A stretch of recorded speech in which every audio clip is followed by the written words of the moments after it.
हर पीर से जुमेरात अपने पसंदीदा show live with Adil Shahzeb को YouTube पर देखने के लिए डॉन न्यूज के ऑफिशियल YouTube चैनल पर आएं और सब्सक्राइब करके बेल आइकॉन भी प्रेस करें।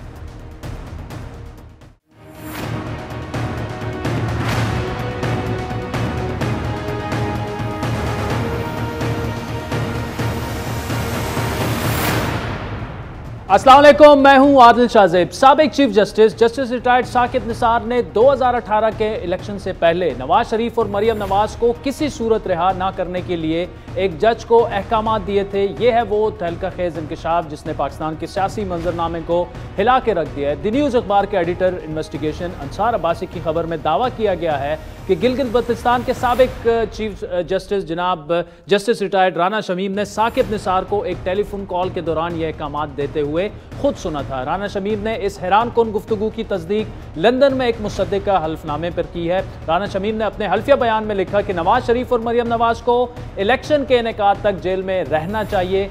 जब दूसरी जानिब से यकीन दहानी मिली तो साकिब निसार पुरसुकून हो गए और चाय का एक और कप उन्होंने तलब किया। दस्तावेज के मुताबिक राना शमीम ने यह बयान ओथ कमिश्नर के रूबरू अब से सिर्फ 5 रोज पहले यानी 10 नवंबर 2021 को लंदन में दिया। इस हल्फिया बयान में राना शमीम ने जुलाई 2018 में chief justice retired Saqib Nisar के दौरे गिलगित बल्तिस्तान के दौरान होने वाली एक फ़ोन कॉल की मंजर कशी की है। इस तहलका खेज खबर के सामने आने के बाद अपने पहले और फौरी रद्द अमल में साबिक chief justice retired Saqib Nisar ने इस वाक़े की सख्ती से तरदीद करते हुए उल्टा राना शमीम पर इल्ज़ामात लगा दिए हैं कि वो अपने ओहदे एक्सटेंशन चाहते थे जिसको उन्होंने मंजूर नहीं किया। जिसके बाद राना शमीम भी मंजर आम पर आए और उन्होंने मौक़िफ़ में ये कहा कि साबिक चीफ जस्टिस के पास कानून के मुताबिक उन्हें एक्सटेंशन देने का कोई इख्तियार ही नहीं है। जस्टिस रिटायर्ड साकिब निसार कौन होते हैं उन्हें एक्सटेंशन देने वाले? इस मामले के सियासी और कानूनी आफ्टर शॉक्स भी आना शुरू हो चुके हैं। सबसे पहले तो इस्लामाबाद हाई कोर्ट ने इस खबर की अशात को तौहीन अदालत गर्दानते हुए सख्त बरहमी का इजहार किया और साबिक जज राना शमीम अखबार द न्यूज़ के मालिक सहाफ़ी जिन्होंने खबर फाइल की अटॉर्नी जनरल और एडवोकेट जनरल को तौहीन अदालत के नोटिस जारी करते हुए कल सुबह 10 बजे तलब कर लिया है। दूसरी जानिब इस मामले पर सियासी माजराई भी शुरू हो चुकी है। नून लीग अपने पूरे जोर से इस मामले को मुल्क में जारी निज़ाम एहतिसाब के खिलाफ एक और चार्जशीट करार दे रही है। नून लीग ने आज सेनेट के इजलास के दौरान कमीशन बनाने का मुतालबा किया जबकि साबिक वज़ीर आज़म शाहिद खाकान अब्बासी का कहना था कि राना शमीम झूठ बोल रहे हैं। उन्हें अगर राना शमीम झूठ बोल रहे हैं तो उन्हें बदतरीन सज़ा दे दी जाए वरना साबिक चीफ जस्टिस साकिब निसार की जगह जेल है। मरियम नवाज ने भी अपने मौक़िफ़ में नवाज शरीफ का एक बयान ट्वीट करते हुए कहा कि उस शख्स से डरना चाहिए जो सब्र करे और अपना फैसला अल्लाह पर छोड़ दे। दूसरी जानिब हुकूमत ने भी इस मामले पर बयानबाजी शुरू कर दी है। इमरान खान के बकौल नून लीग अदालतों पर असरअंदाज होने के हवाले से तारीख रखती है। इन्होंने हमेशा रियासती अदारों पर हमला किया। सियासी माफिया अपने केसेस से बचने के लिए किसी भी हद तक जा सकता है। ये मामला किस तरफ जाएगा? क्या माजी की तरह अब भी सियासी पॉइंट स्कोरिंग के बाद सब कुछ ख़त्म हो जाएगा?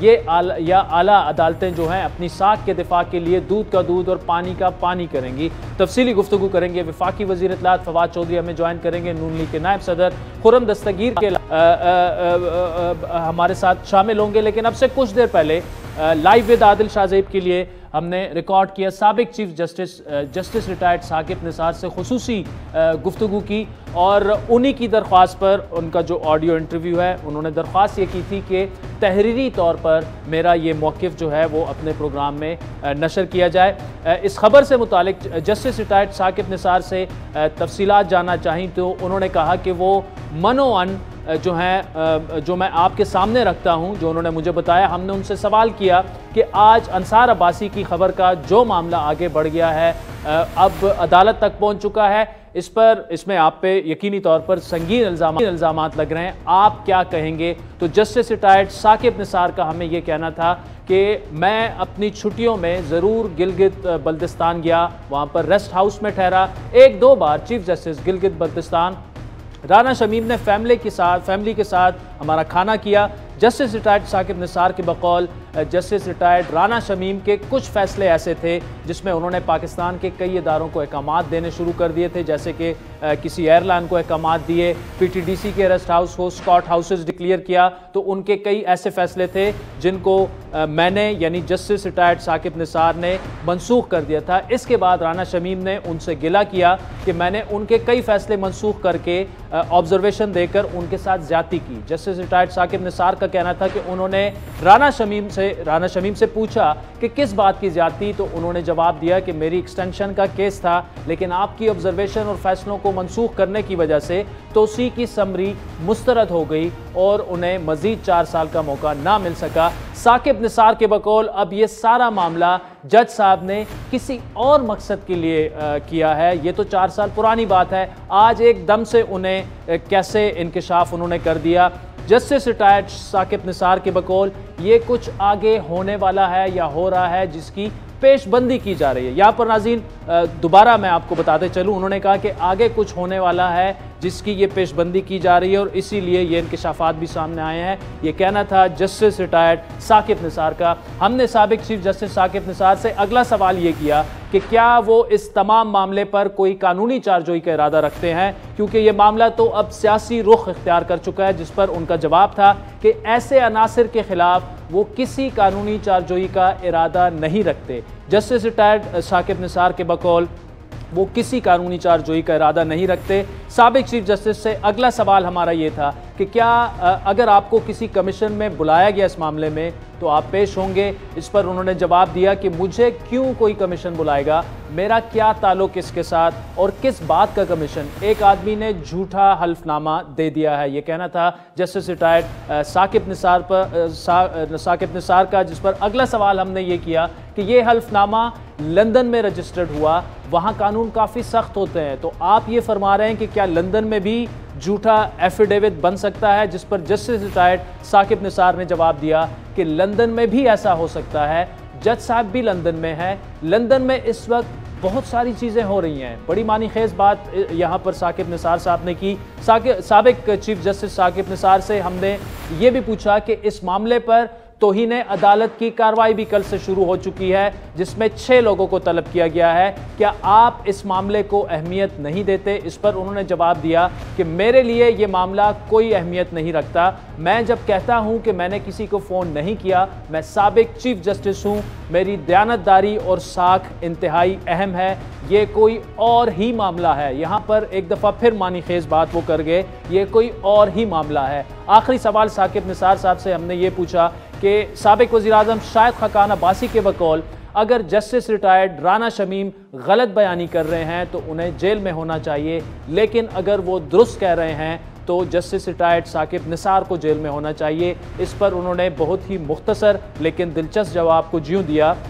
साकिब निसार के बकौल जब जेल की बात आएगी तब देखेंगे, ये सिर्फ सियासी गीदड़ भपकियाँ हैं। नाज़रीन, ये जस्टिस रिटायर्ड साकिब निसार से जो लाइव विद आदिल शाहज़ेब के लिए तफसीली गुफ्तगू हुई और उन्हीं की दरख्वास्त पर हमने तहरीरी सूरत में भी उनका मौक़िफ़ आपके सामने रख दिया। वक्त हुए चाहता है एक ब्रेक का, जब इसी अहम मामले पर हम तफसीली गुफ्तगू करेंगे। वफाकी वज़ीर इत्तलात फवाद चौधरी के अलावा नून लीग के सीनियर नायब सदर खुरम दस्तगीर हमें ज्वाइन करेंगे। उसके अलावा काफ लीग के सेनेटर कामिल अली आगा भी हमें ज्वाइन करेंगे, जिनसे जॉइंट सेशन से मुतालिक तफसीली गुफ्तगू करेंगे।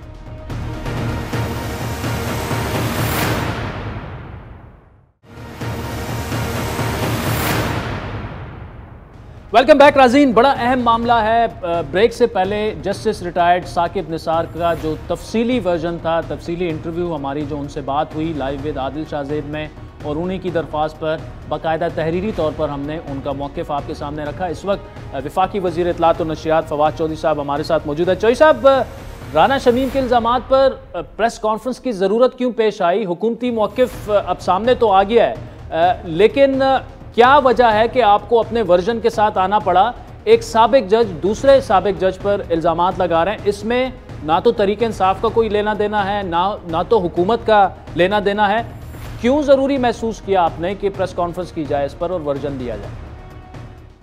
नहीं, हुकूमती वर्जन की बात नहीं है। उससे पहले हम पाकिस्तान के शहरी और उसके हिसाब से जो एक मुहिम चलाई जाती है जिसमें आप भी काफी हिस्सा डाल देते हैं कभी कभी, कि नवाज शरीफ को मासूम पूरी मीडिया कैसे की बात साबित कर किया रहे हैं। जाए। होप ये जो मासूम साबित करने की एक पूरी साजिश है, उसका ये हिस्सा है। जब भी ये इलेक्शन होते हैं, जब भी उनकी पेशी लगनी होती है, उससे पहले एक खास मुहिम शुरू की जाती है जिसमें मीडिया के एक बड़ा हिस्सा होता है, उसमें अदालतों के ऊपर एक बड़ा हिस्सा होता है और एक बड़ी कोलैबोरेटिव कैंपेन जो है वो सामने आती है। तो जाहिर है कि हमारा एक पाकिस्तान के शहरी की हैसियत से, पाकिस्तान की इस वक्त हुकूमत की रूलिंग पार्टी होने की हैसियत, ये काम है कि लोगों के सामने पर्सपेक्टिव रखा जाए, एक नुक्ता नज़र रखा जाए कि किस तरीके से नवाज शरीफ और उनकी बेटी और उनके ख़ानदान को बचाने के लिए एक पूरी कैंपेन बनाई जाती हैं, की जाती हैं और उसमें मुख्तलिफ लोग मुख्तलिफ हिस्सा। अच्छा फवाद साहब, देखें आपने कहा आप भी हिस्सा, यानी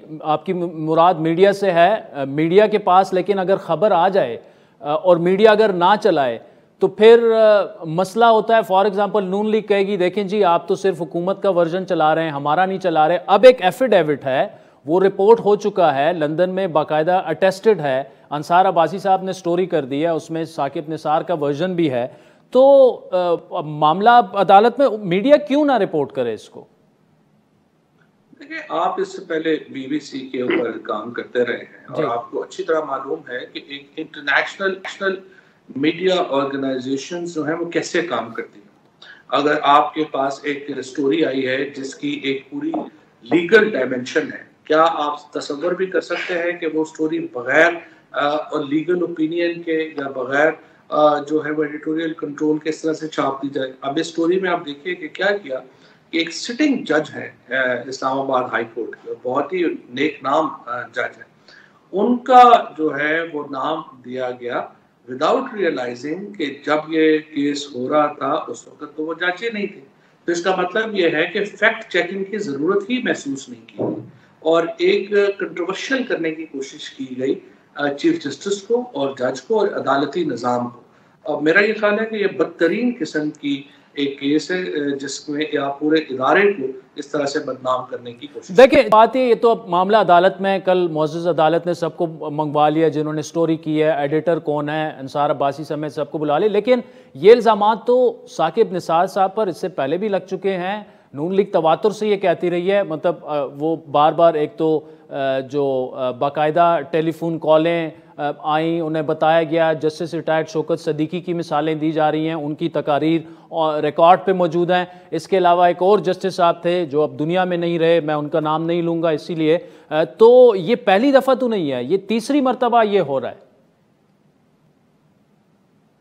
तो पहली बात तो यह है कि ये केसेस को साकिब निसार साहब ने उसका फैसला नहीं किया हुआ, इसमें जस्टिस आसफ साहब जैसे जज शामिल थे, जस्टिस इजाजुल एहसन साहब शामिल थे, जस्टिस एजाज साहब शामिल थे और जस्टिस मौजूदा चीफ जस्टिस गुलजार साहब शामिल थे। जब आप एक्यूज करेंगे तो इसका मतलब यह है कि आप पूरे अदालती निज़ाम ही को आप क्वेश्चन कर रहे हैं और यही वो रवैया है, यही वो मामला। इससे पहले आप देखिए पूरी फौज को जिस तरीके से नवाज शरीफ और बाद में मरियम नवाज ने पूरी फौज को जिस तरीके से अपने सियासी मकासद में बदनाम करने की कोशिश की, अब नवाज शरीफ और उनका एक हामी तबका पूरे अदालती निज़ाम को, इतने बड़े बड़े जजेस को बदनाम करने की कोशिश करता है। प्रॉब्लम ये हो जाती है कि जज साहिबान जो है वो टीवी पे बैठ के अपना मौक़िफ़ नहीं दे सकते हैं।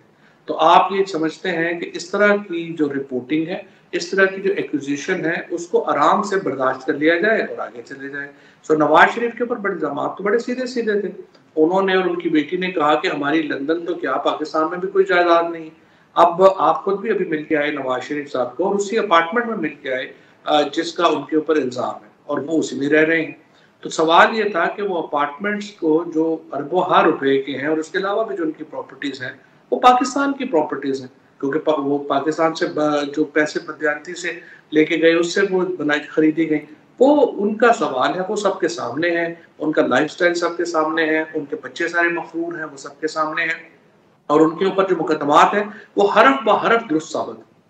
अच्छा फवाद साहब, एक तो मेरी नवाज शरीफ मुलाकात वहाँ नहीं हुई जहाँ आपने मेंशन किया, एमन फील्ड में कहीं और हुई। दूसरी बात ये कि जब हम जजेस की बात करते हैं तो क्रॉस द बोर्ड सबका एहतराम होना चाहिए ना। जब काजी फायज ईसा का मामला आया जिस तरह उनका मीडिया ट्रायल हुआ, उस वक्त खुद हुकूमत उसका हिस्सा बन गई, आपके वुज़रा प्रेस कॉन्फ्रेंसेस करते रहे, तो उस वक्त वो भी एक सिटिंग जज तो थे ना, मुअज़्ज़ज़ जज हैं सुप्रीम कोर्ट ऑफ पाकिस्तान के, उस वक्त वो जो कर रहे थे आप लोग वो ठीक था।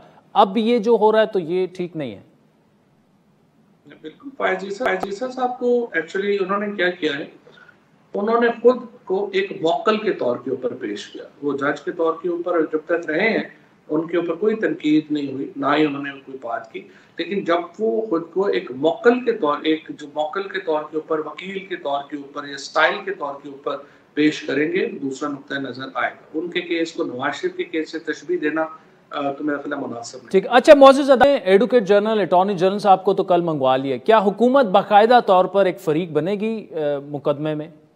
कल से जो समाअत शुरू हो रही है अभी तो इस बारे में कहना कतई तौर पे मुमकिन नहीं होगा, लेकिन अगर जज साहब हुक्म करते हैं और इसके ऊपर बाकायदा वो क्रिमिनल चार्ज फ्रेम करते हैं तो जाहिर है कि फिर एज पर लॉ जो एडवोकेट जनरल है वो प्रोसिक्यूटर होते हैं और हुकूमत उसकी प्रोसिक्यूटर होती है और वो उसके मुताबिक। अच्छा, जश्न पर आते हैं चोई साहब, आपके इत्तेहादी कल तक बड़े सख्त नाराज थे, आज सुबह तक MQM भी, PMLQ भी, अब क्यों थोड़ी सी अब भी नाराज है लेकिन बाकी राजी हो गए हैं। तो नून लीग अब कह रही है कि जी उनको फिर कॉलें आई हैं और कॉलों की वजह से, टेलीफोन कॉलों की वजह से वो लोग माने हैं।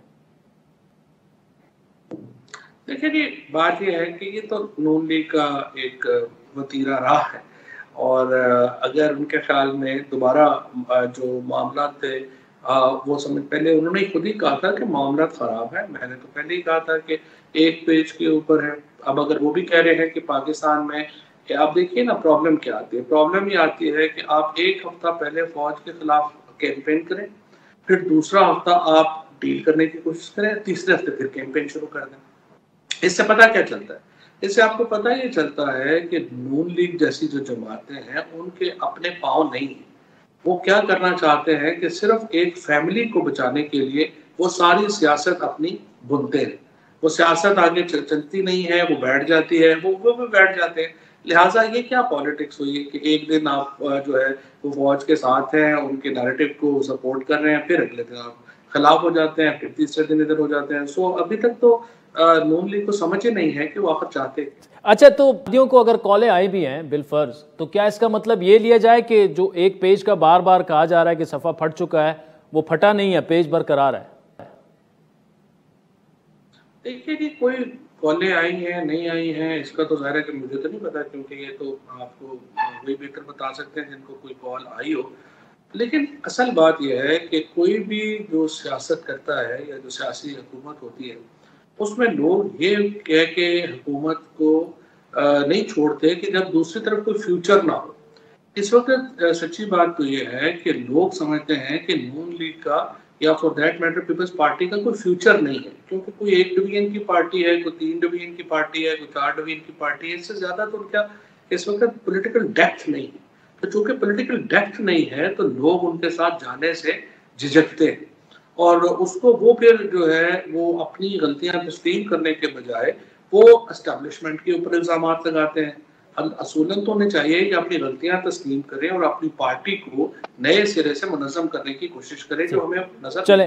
फवाद चौधरी की so much for joining us. नाज़रीन, वक्त चाहता है एक ब्रेक का, जिसके बाद इसी मामले पे गुफ्तगू को आगे बढ़ाएंगे। खुर्रम दस्तगीर साहब और सेनेटर कामिल अली आगा हमें ज्वाइन करेंगे हमारे साथ।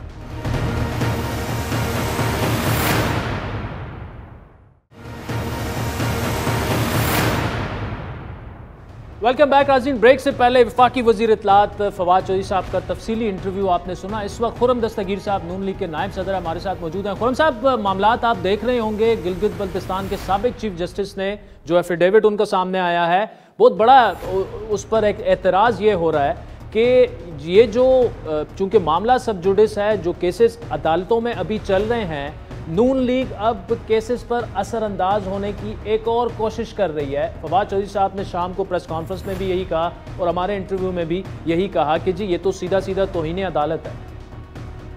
ये अदालत का काम तो सच तक पहुंचना है और सच अगर आया होता है अवाम के ऊपर भी, अदालत के ऊपर भी, तो अदालत को सही फैसला करने में मदद मिलेगी। हमारा तो यकीन है कि ट्रूथ शैल सेट अस फ्री, सच हमें आज़ाद करेगा।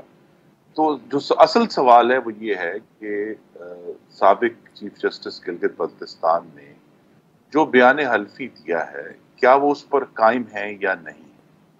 अगर तो वो अदालत में जाकर ये कहते हैं कि वो कायम है, तो फिर इससे अदालत को इस फैसला करने में मदद मिलेगी, क्योंकि ये एक समझे जिस तरह वो एक तस्वीरी मुअम्मा होता है ना, जिक्सॉ पजल। ये जिक्सॉ पजल है जिसमें आकर पीसेस फिट हो रहे हैं।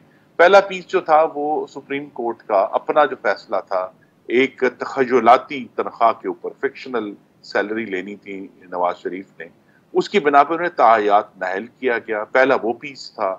फिर हमने एक वीडियो देखी जिसमें नामालूम अफराद नैब कोर्ट के बाहर जो है वो दंदना रहे हैं।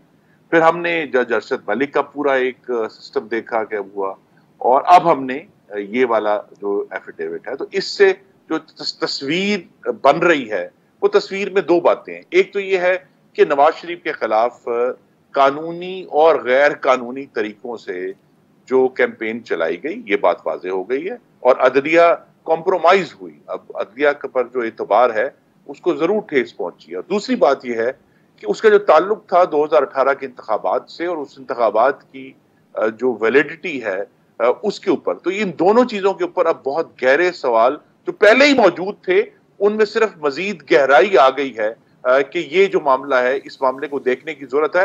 तो इसमें ये जो एफिडेविट है, इससे अदालत को मदद मिलेगी। ये कहीं किसी तरह भी तो चले खुर्रम साहब, मुअज़्ज़ज़ अदालत ने कल ये मामला वो देख रहे हैं, सबको मंगवा भी लिया। ये बताएं कि 23 तारीख को एक दफा फिर पीडीएम का सरबराह इजलास होना है, तो पीपल्स पार्टी लॉन्ग मार्च का फैसला होगा। पीपल्स पार्टी लग रहा नहीं है, और हमारी इतलात ये है कि पीपल्स पार्टी लॉन्ग मार्च में शामिल नहीं होगी। तो अगर ओपोजिशन मुत्तहिद नहीं हो सकती तो आगे जाके मुल्क को आप कैसे चलाएंगे? एक तरफ आप कह रहे हैं इमरान से मुल्क नहीं चल रहा, लेकिन आपसे तो ओपोजिशन नहीं संभाली जा रही मुत्तहिदा।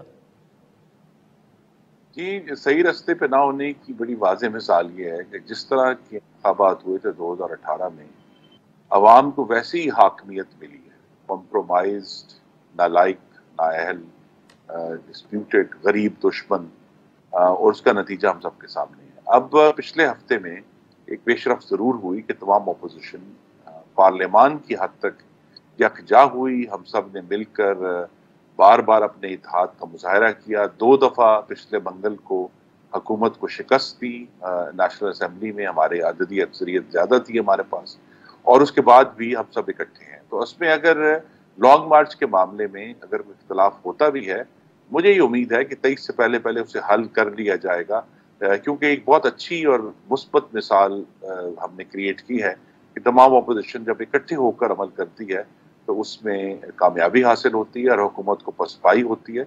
और आप देखेंगे कि इंशाल्लाह ये जो अगर जॉइंट सेशन बुला रहे हैं, इसमें भी इनको पसपाई। अच्छा, वेडनेसडे को जॉइंट सेशन, स्ट्रेटजी आपकी क्या होगी? क्या आप समझते हैं कि सेल थ्रू कर लेगी गवर्नमेंट, आराम से पास कर लेगी? दूसरा बड़ा अहम सवाल ये कि सादिक संजरानी के खिलाफ क्या अदम एतमाद की तहरीक ला रहे हैं मुत्तहिदा अपोजिशन के तौर पर?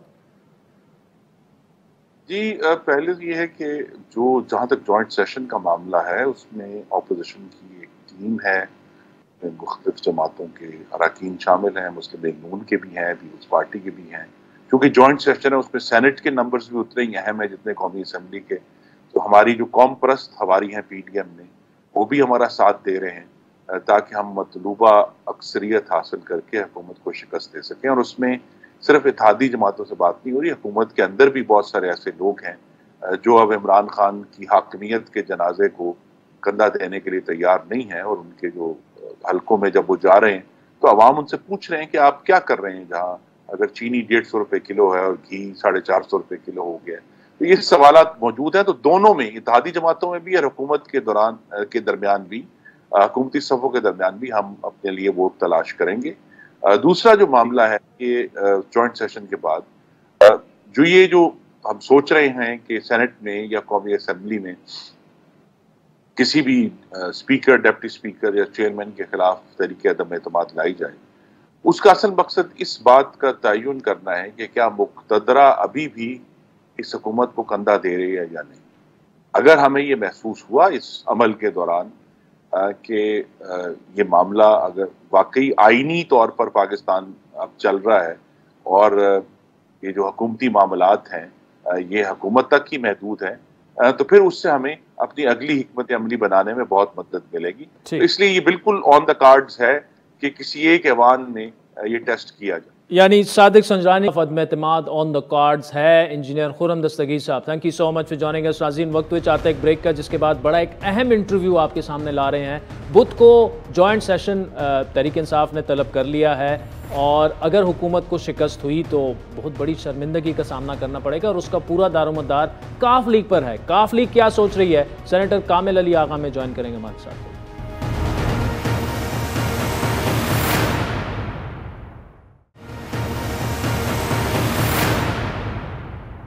वेलकम बैक नाज़रीन। बुध को वो वाला जॉइंट सेशन होने वाला है जो कि ये तय करेगा कि तहरीक इंसाफ को अब ऐवान में अक्सरियत हासिल है या नहीं, क्योंकि इससे पहले वही जॉइंट सेशन मतलूबा तादाद पूरी ना होने की वजह से और इत्तेहादियों के राज़ी ना होने की वजह से मुलतवी कर दिया गया था। काफ लीग क्या करने जा रही है, क्योंकि सारा दारोमदार इस वक्त मुस्लिम लीग काफ पर है। सेनेटर कामिल अली आगा साहब तर्जुमान हैं और चौधरी बरादरान के बड़े एतमाद के साथी समझे जाते हैं। आगा साहब, एक दिन काफ लीग को मसला ये होता है कि हम हलकों में कैसे जाएंगे, कारकर्दगी ठीक नहीं है, महंगाई है, एतमाद में आपको नहीं लिया जा रहा बिलों से मुतालिक। अगले ही दिन लेकिन काफ लीग अचानक मान जाती है। तो क्या ये आप पीटीआई के कहने पर राजी अब हुए हैं या किसी और के कहने पर? नहीं, किसने आपको कहा है कि अभी तक तो मुझे तो इस किस्म की कोई इतला नहीं है। मेरे पास तो रात जो मीटिंग हुई, पिछले 3 दिन से मीटिंग्स हो रही थी, उसके अंदर अरकान ने अपने तहफ़्फ़ुज़ात बयान किए और अवाम की जो अज़ियत है वो बयान की और उनकी तशवीश को बयान किया। ये कोई हम आज नई बात तो नहीं कर रहे, ये 3 साल गुजर गए हैं कि हम एक ही बात किए जा रहे हैं कि जो मुआदा हुआ था वो ये था कि डे टू डे इश्यूज़ के ऊपर मुशावरत का अमल होगा और जो फ़ैसले होंगे उनके ऊपर हुकूमत पाबंद होगी कि अमल दरामद करे। और पॉलिसी मेकिंग के अंदर भी हमारी इनपुट शामिल होगी, हमारे साथ मुशावरत होगी, उसके बाद पॉलिसी साजी की जाएगी। तो ये हमारे तहफ़्फ़ुज़ात तो हैं और हमारी तशवीश भी इसीलिए जारी और सारी रही कि आम आदमी को तकलीफ़ जो है वो क्यों दी जा रही है और वो क्यों बढ़ती चली जा रही है। उसका तदारक होना चाहिए, लॉ एंड आर्डर ठीक होना चाहिए, बैड गवर्नर दुरुस्त होनी चाहिए, कीमतों में कमी वाक़या होनी चाहिए, इजाफा नहीं होना चाहिए। लेकिन हद तो यह है कि कीमतें 3-3 गुना बढ़ गई और उसकी वो तशवीश जो है अब अज़ियत बन गई आम आदमी के लिए। जिसके बाद पार्टी ने जब मुशावरत की तो पार्टी के अंदर से एक ही आवाज़ उठी कि अब हमारा इनके साथ गुजारा नहीं है और अगर हम इनके साथ शामिल रहे तो फिर इलेक्शन में हम क्या मुंह दिखाएंगे अवाम को। जबकि अभी अगर नुमाइंदे हमारे जो हैं वो हलकों में जाते हैं तो आम आदमी को फेस करना उनके लिए नामुमकिन। अच्छा साहब, मैंने आपको उस वक्त इंटरप्ट नहीं किया, लेकिन मीडिया पर यह खबरें चल रही हैं कि काफ लीग ने मुश्तरका जॉइंट सेशन में हुकूमत की मुकम्मल हिमायत का फैसला कर लिया। फवाद चौधरी साहब ने शेख रशीद साहब के हमरा प्रेस कॉन्फ्रेंस की है कि जी काफ लीग मान गई है। देखें, हमारी जमात में ने जो फैसला कल किया था, रात गए ये फैसला हुआ कि फैसला साजी का हक जो है वो जनाब चौधरी परवेज़ राय साहब के पास है। वो हमारी बातें उन्होंने सारी सुन ली, उसके बाद पार्टी ने उनको इख्तियार दे दिया। अभी तक तो चौधरी परवेज़ राय साहब की तरफ से मुझे कोई हदायत नहीं मिली कि मैं ये कह सकूं कि ये ख़बर दुरुस्त है। अगर दुरुस्त होती तो मुझे ज़रूर इतला मिलती, इसलिए कि मैं स्पोक्स पर्सन हूँ और पार्टी का स्पोक्स पर्सन जो है कोई फ़ैसला हो उससे हमारी जमात में फिलफौर उसको आगाही हासिल होती है और उसको आगाह किया जाता है। तो इसका मतलब है कि अभी तक फैसला नहीं हुआ, चौधरी शुजात परवेज़ इलाही हतमी फैसला करेंगे। अगर वो कल सुबह ये फैसला कर लेते हैं कि जी अब आपने वोट देना है, ये महरूमियाँ आप जो भी आपकी हैं वो साइड पे रख दें, आपने पीटीआई को वोट देना है, तो आप दे देंगे वोट? देखें, जब हमने अपनी क़ियादत को, और हमारी रवायत है, हम अपने तहफ़्फ़ुज़ात हमेशा बयान करते हैं और हमारी पार्टी वाहद पार्टी है पाकिस्तान के अंदर जिनके साथ क़ियादत की कंसल्टेशन हद दर्जे तक होती है, हमेशा होती है और कई मरतबा डे टू डे होती है। तो और उसके बाद जो फैसला होता है वो आगाह भी किया जाता है उससे तमाम मेंबरान को किया जाता है। मैं तो स्पोक्स पर्सन हूँ, ज़ाहिर है मुझे करना तो इसलिए ज़रूरी है कि मैंने मीडिया को फेस करना है, इसलिए मैं नहीं समझता कि अभी तक कोई फैसला हुआ है। अगर फैसला होता तो मुझे आगाही हासिल होती। अगर कल को या रात को या किसी वक्त भी अगर चौधरी परवेज़ लाई साहब कोई फैसला कर देते हैं तो ये उनको इख्तियार दिया गया है। अगर वो करेंगे तो उसके ऊपर मनोअन जो फैसला करेंगे उसके ऊपर मनोअन जो है वो अमल होगा। सर, जो अहम कंसर्न आपने कहे वो खुसूसन महंगाई है, हलकों में आप लोग नहीं जा सकते, रोजमर्रा के मामलात पर आपको एतमाद में नहीं लिया जाता। ये एक दिन में तो हुकूमत आपको मुतमईन नहीं कर सकती, सिर्फ कल का दिन है, परसों इजलास है, बड़े क्रूशल हालात हैं इस वक्त। देखें, इसमें कोई शुबा नहीं है। ये आज तो अपोजिशन लीडर ने भी ये कहा है कि हम इन हाउस तब्दीली करके कोई डिलीवर नहीं कर पाएंगे, इसलिए वो उन्होंने भी ये कहा है कि इस मसले का हल जो है इलेक्शन है। तो हम तो ये नहीं कहते कि फौरी इलेक्शन हो जाए, मैंडेट पूरा करना चाहिए। हम इत्तेहादी हैं और हमने हमेशा हर बुरे वक्त में पीटीआई की हुकूमत का साथ दिया। आपने देखा कि हर मुश्किल वक्त में बगैर किसी तरद्दुद के बावजूद इसके कि हमारे तहफ़्फ़ुज़ात रहे हैं। लेकिन अब तो अजियत बहुत बढ़ गई है ना, अजियत लोगों की, आम आदमी की इस हद तक बढ़ गई है कि उनका जीना मुश्किल हो गया है, उनका गुजारा मुश्किल हो गया है। करप्शन बढ़ रही है, महंगाई बढ़ रही है, पेट्रोल की कीमत बढ़ रही है, अपना सुई गैस जो है वो अब सुबह दोपहर शाम वाला नुस्खे के ऊपर आ गई है, और लोड शेडिंग भी बढ़ गई है। उसके बाद बिजली की कीमत बेइंतहा बढ़ गई है। तो ये सारी अजियत के बाद हुकूमत क्या कर रही है, उनको रिलीफ नहीं दे रही। आम आदमी को रिलीफ देने के बजाय वो नॉन इशूज़ को इशू बना के जो है वो अपना गुजारा कर रही है। इसलिए अच्छा, कामिल अली, जिस किस्म के हालात हैं उसमें बात अगर इलेक्शन की तरफ जाती है तो क्या आपकी पार्टी चाहेगी कि इलेक्शन हो जाएं और फ्रेश मैंडेट लेकर सारे आ जाएं फिर से? मेरे भाई, मैंने तो पहले भी है और मैं हमेशा कहता हूं कि हमारी जमात और मदद जो है वो एक बात पे यकीन रखती है कि जिसके साथ जो मुआदा किया जाए उसको निभाना चाहिए। हम कभी भी जिसके साथ मुआदा करते हैं उसके ख़िलाफ़ कोई साजिश नहीं करते कि हम उनको कहें कि आम आदमी को डिलीवर करें, क्योंकि उन्होंने भी इंतखाबात में जाना है, हमने भी जाना है। वो स्टीयरिंग सीट पे बैठे हुए हैं और बड़ी जमात है इस वक्त। हालांकि हम इस मुल्क की एक बड़ी जमात रहे हैं और हम वो जमात हैं जो चारों सूबों में 2/3 मेजॉरिटी से हुक्मरान रहे, वफाक में 2/3 मेजॉरिटी से हुक्मरान रहे, लेकिन हमने डिलीवर किया। इसलिए हम कहते हैं कि आप डिलीवर करें। आप डिलीवर करेंगे तो इंतखाबात में सुरखरू होंगे, अदरवाइज आपका भी मुश्किल हो जाएगा, हमारे लिए भी मुश्किल हो जाएगा। चलें, सेनेटर कामिल साहब, thank you so much for joining us. नाज़रीन, आज के प्रोग्राम पर आपके फीडबैक के मुंतज़िर रहेंगे। हमारा ट्विटर हैंडल है @आदिल शाह ज़ेब। मुझे मेरी टीम से मैं इजाज़त दीजिए।